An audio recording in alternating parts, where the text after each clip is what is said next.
Okay, that's it. Last item for this year's tour off the line.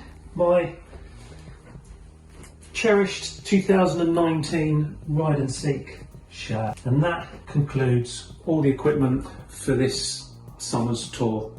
You can see I've got my 3 Ride and Seek cycling uniforms, got some cold and wet weather protective gear, and especially as we're in the mountains quite a lot.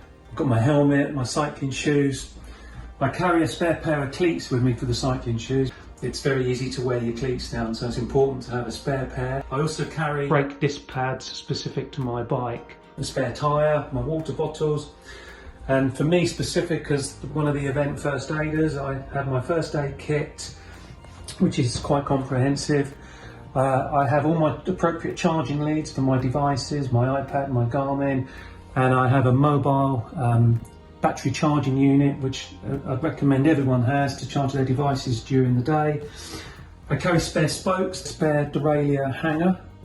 For off the bike in the evenings, I've got an assortment of evening wear, warm clothing and underwear and general Ride and Seek off the bike uniform. A pair of flip-flops because they're quite handy to have in the hotel. All we need to do now is get this organised into the suitcase. I acquired a couple of years ago these packing cubes on Amazon and they only cost me about £15.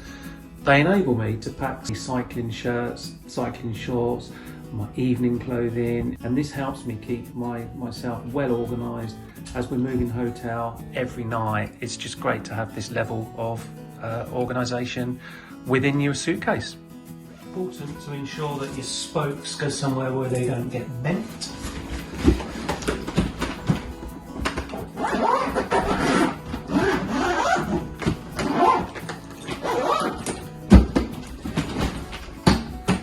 And there we go.